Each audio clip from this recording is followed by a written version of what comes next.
Ah non, je m'y connais pas assez en sciences pour lire de la science-fiction. Mais c'est un genre un peu difficile d'accès, non?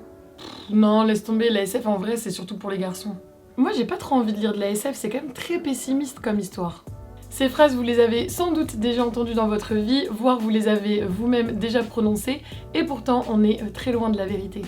La science-fiction, elle jouait un peu d'une réputation de dur à cuire, comme si elle ne pouvait être appréhendée que par les personnes douées en mathématiques, en sciences, ou encore les adeptes des nouvelles technologies. Et même s'il existe bien une branche de la SF qu'on appelle de la RDSF et qui s'adresse aux plus aguerris d'entre nous, la plupart des ouvrages de science-fiction sont bien plus abordables qu'on ne le pense. Et oui, même les femmes peuvent en lire et en écrire, elles sont d'ailleurs très douées pour ça. Grâce à sa capacité à traiter nos peurs, la science-fiction, elle nous aide à décrypter notre société. Elle manipule de nombreux paramètres du réel, comme l'espace ou le temps, afin de créer un nouveau cadre de vie pour ses personnages, et malgré les apparences et son statut de genre de l'imaginaire, la SF s'ancre énormément dans notre réalité, dans le but de nous apporter une compréhension spontanée et à vrai dire très rationnelle de notre monde. L'auteur Romain Lucaso résume très bien cette pensée en disant « En ceci, la science-fiction n'est pas un genre de l'imaginaire, contrairement à ce que l'on pourrait croire, mais c'est un genre spéculatif. C'est le principe du « et si ». C'est donc un lieu privilégié de la spéculation, ce qui le rapproche de quelque chose qui traverse toute la philosophie, l'expérience de pensée. La SF permet d'anticiper, d'envisager les usages de la technologie, mais aussi d'alerter sur certaines dérives de notre société, notamment sur l'hyperconnectivité, l'environnement, etc. Mais c'est pas tout, et tout n'est pas négatif dans les sujets abordés. La SF, elle nous permet aussi de rêver. Elle ouvre des mondes et des univers entiers, elle nous permet de voyager à travers l'espace et le temps, elle nous donne des super pouvoirs dont nous ne pourrions jamais rêver dans la réalité, mais qui nous semblent plus que réels grâce à son ancrage dans le présent et la continuité que l'on ressent avec notre société actuelle. Alors non, il ne faut pas avoir peur de la science-fiction, et j'espère que chaque lecteur et lectrice lui donnera un jour sa petite chance dans son parcours livresque, parce que c'est un genre qui vaut la peine d'être découvert. Et c'est aussi la raison pour laquelle je voulais faire cette vidéo dans laquelle je vais vous présenter 10 one-shots de science-fiction. 10 one-shots pourquoi? Parce que ce sont des livres totalement indépendants et pas des sagas, et qu'en plus, je les trouve très abordables et qu'ils vont traiter de plein de thématiques et de plein de sujets différents, ce qui fait que dans les 10, vous allez forcément en trouver un qui vous plaira peut-être un peu plus que les autres, et ça permet d'avoir un large aperçu de toutes les thématiques qui peuvent être abordées dans la SF, puisque c'est vraiment un genre qui est très étendu, et ça permet de découvrir le genre dans de bonnes conditions. Là, c'est des ouvrages qui sont vraiment adaptés aux débutants, mais qui en même temps, je trouve, sont très qualitatifs. On commence avec Demain les chiens de Clifford Simak, qui est vraiment une référence en matière de science-fiction. C'est un livre qui est très drôle, très surprenant et en même temps très profond et très émouvant. On va y traiter de plein de sujets assez classiques dans la science-fiction, comme le voyage spatial, le transhumanisme, la robotisation, les modifications génétiques, etc. Pourquoi? Parce qu'en gros, tout commence avec des chiens qui se racontent une histoire autour d'un feu de camp. Un peu comme nous on le ferait en colonie de vacances. Il y a un chien assez âgé qui raconte l'histoire de l'humanité aux jeunes chiots. Et on comprend que ces chiens sont très intelligents, qu'ils ont côtoyé les humains, mais que petit à petit, les humains ont disparu, et que ce sont les chiens qui sont devenus l'espèce intelligente sur Terre. Et ben on va découvrir comment à travers ce livre. Et vraiment, c'est très abordable, puisque c'est extrêmement bien écrit. Ça prend le temps d'aborder beaucoup de sujets, et en même temps ça va vite dans l'action, puisqu'on fait des gros sauts temporels pour justement comprendre comment l'humanité a pu disparaître au profit de ces chiens intelligents. Et je vous conseille 1000 fois ce livre, c'est l'un de mes livres de SF préférés, et c'est vraiment pour moi la fine fleur de ce qui peut se faire en SF, et ça n'a pas pris une seule ride. Le deuxième livre que je voulais vous conseiller, c'est Des fleurs pour Algernon de Daniel Keyes, qui, pour le coup, est une science-fiction beaucoup plus réaliste, beaucoup plus humaniste, puisque on va y suivre Charlie, qui est un jeune adulte d'une trentaine d'années, qui est déficient mental et qui va participer à une expérience pour accroître son intelligence. Le problème, c'est que ça va marcher, mais pour un temps seulement, et on va suivre cet homme qui va comprendre le monde, devenir intelligent, et ensuite comment on fait quand on a cette compréhension et qu'on se sent repartir de nouveau. C'est un roman de SF qui cette fois va énormément parler de transhumanisme, mais aussi pas mal de philosophie, puisque on est toujours dans la tête de Charlie et on découvre son histoire sous la forme d'un journal qu'il écrit, et on a beaucoup d'introspection et de réflexion, d'expérience de pensée autour de ce que c'est que l'intelligence culturelle, l'intelligence scientifique, l'intelligence émotionnelle, qu'est-ce qui prime dans la vie, l'importance l'importance de faire ses propres expériences, etc.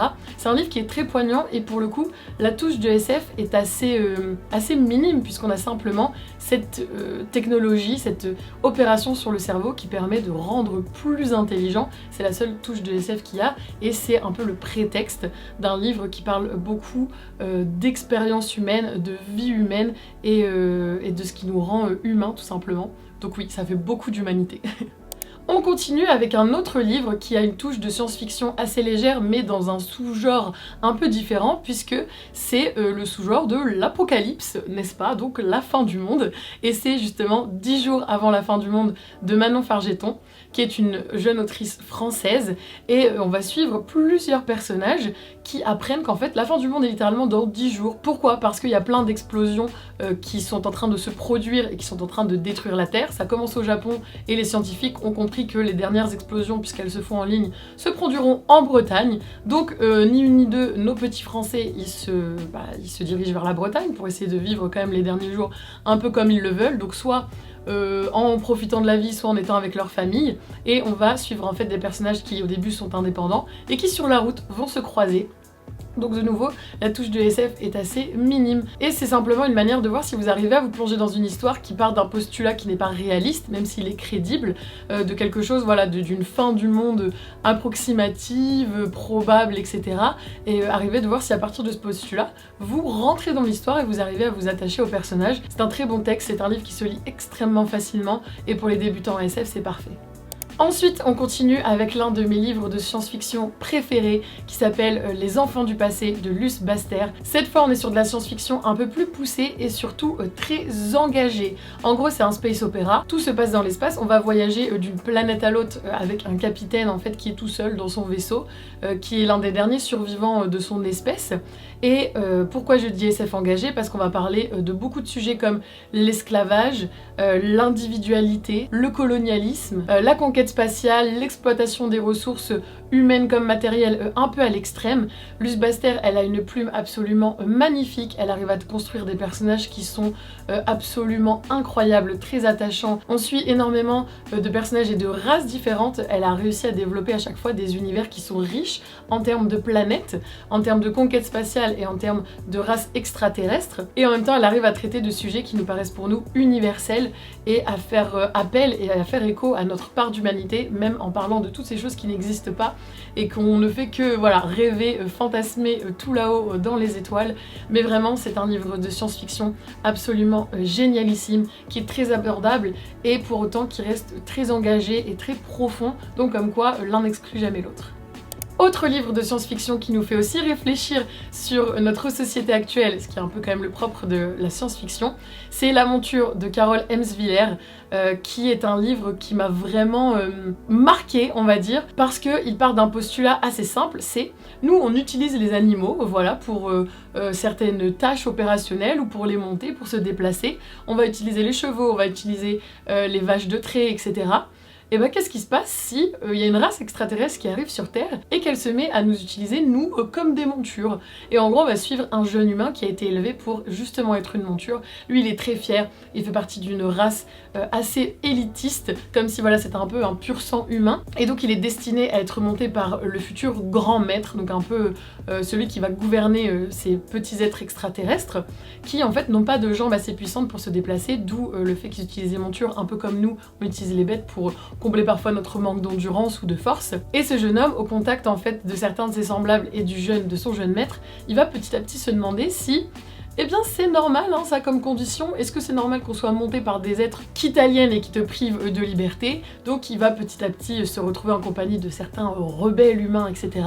Et c'est un livre qui vraiment nous fait nous remettre en question sur notre vision des choses, sur la manière dont on aborde notre relation avec les animaux, et c'était vraiment super à lire. C'est pas la plume la plus abordable puisqu'on est dans la tête de Charlie et que parfois il y a des tournures de phrases un peu spéciales, mais si vous adhérez dès les premières pages, en vrai ensuite ça le fera très très bien. Et ce qui peut justement convenir à des débutants en SF, c'est qu'on ne passe pas 20 ans à expliquer comment ces êtres sont arrivés ici, comment nous les humains on s'est laissé un peu aliénés par ces êtres là, ce qui est une guerre, on n'en sait rien.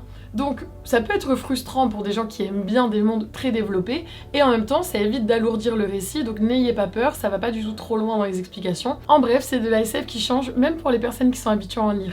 Et comment vous parler des one-shots de SF sans mentionner la queen du genre, c'est Becky Chambers avec Apprendre si par bonheur.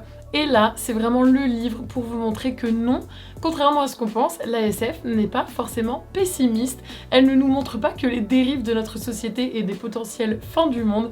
Et c'est justement un courant qu'on appelle la SF positive. Et là, dans ce court livre qui est presque une novella, Becky Chambers, elle nous parle d'un vaisseau, d'un équipage qui va essayer de découvrir des nouvelles formes de vie et qui, ce faisant, va essayer de respecter au maximum ces formes de vie, faire en sorte que leur passage n'ait pas d'impact sur le développement de ces écosystèmes, etc.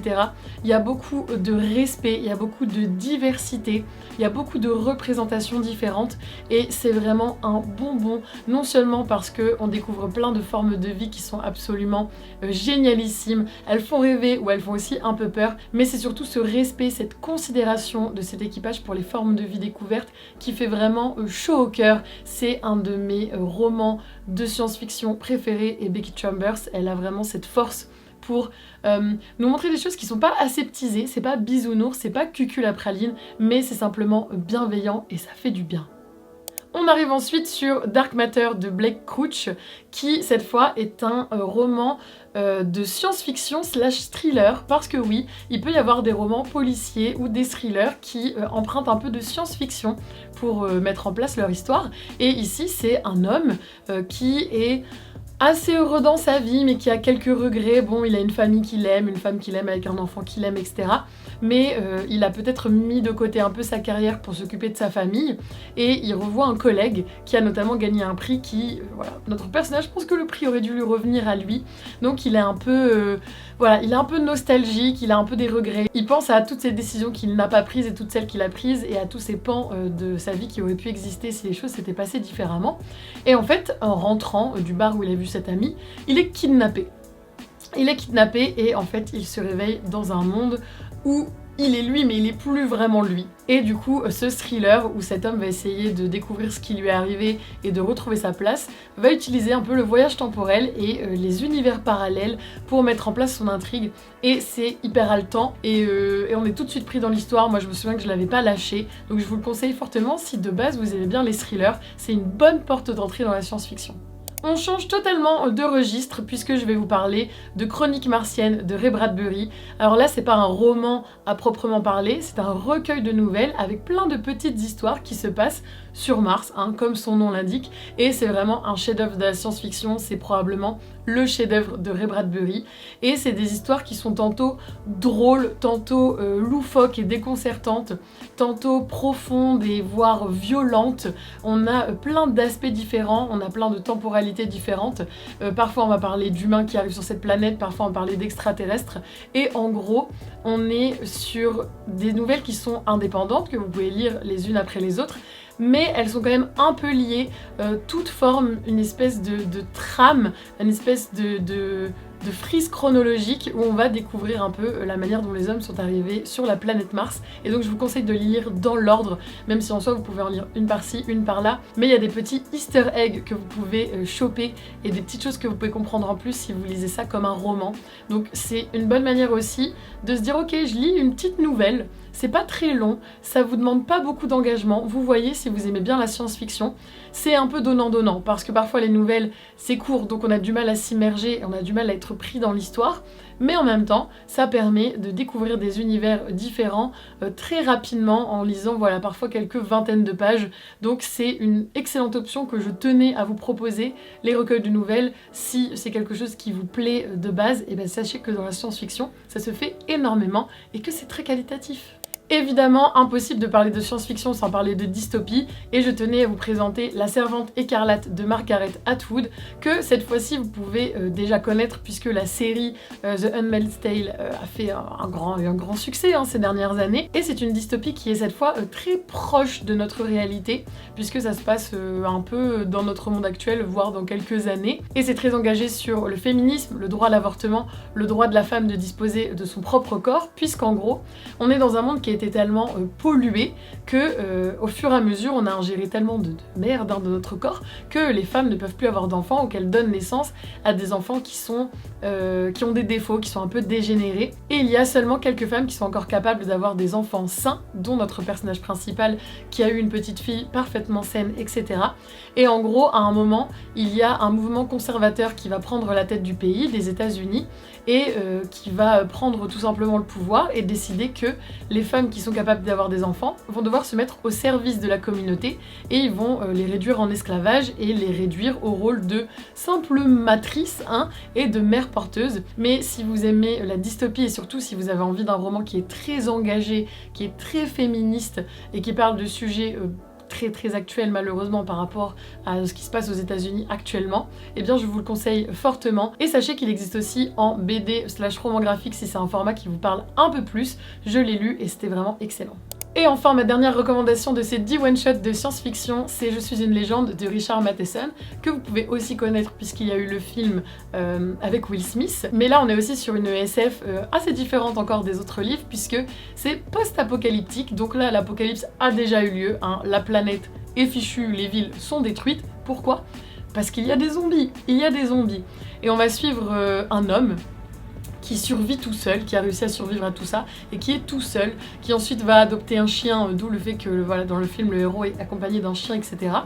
Et on va suivre sa survie, mais aussi plein de remise en question et du fait que son existence va être bouleversée par certaines révélations. Et nous-mêmes, ça va nous faire remettre en question les notions d'homme, d'humanité, qui est le monstre, qui est la bête, qui est l'homme, blablabla, vous connaissez. C'est un roman qui est assez lent, avec quelques rebondissements, mais voilà, c'est quelque chose qui est assez lent, donc si vous aimez les choses plus haletantes, dirigez-vous plus vers Dark Matter, mais si vous aimez les romans d'ambiance, si vous aimez tout ce qui est univers zombie, apocalyptique, un peu Survivor et tout, celui-là risque de vous plaire. Moi je me souviens qu'il avait fait une très forte impression, et de nouveau ça fait partie des classiques de SF qui sont pourtant extrêmement abordables, qui n'ont pas pris une ride, qui n'ont pas vieilli, et qui sont toujours aussi impactants maintenant.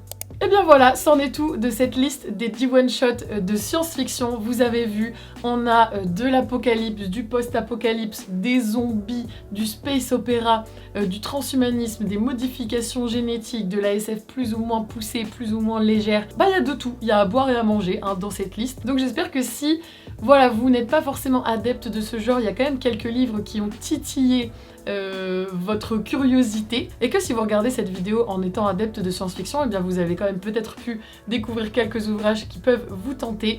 Le message à retenir de cette vidéo, c'est tout simplement: n'ayez pas peur de la science-fiction, n'ayez pas peur que ça soit trop complexe, pas abordable. Vous êtes nul en maths, vous êtes nul en sciences, vous ne comprenez rien aux technologies, c'est pas grave. On s'en fout. Vraiment, vous pouvez vous lancer dans le genre et y aller petit à petit. Et si l'histoire est bien faite, si la narration est bien faite, si les personnages sont bien écrits, et ben même si vous comprenez pas tout, et ben c'est pas grave. Même si vous comprenez pas comment le vaisseau il marche, c'est un vaisseau. Donc si ce qui se passe dans l'intrigue, etc. reste cohérent et reste bien fait, vous allez prendre du plaisir à suivre les histoires. Donc à bas les clichés, à bas les idées reçues sur la science-fiction. J'espère que cette vidéo vous aura plu. Je vous fais plein de bisous, je vous souhaite d'excellentes lectures et je vous dis à la prochaine!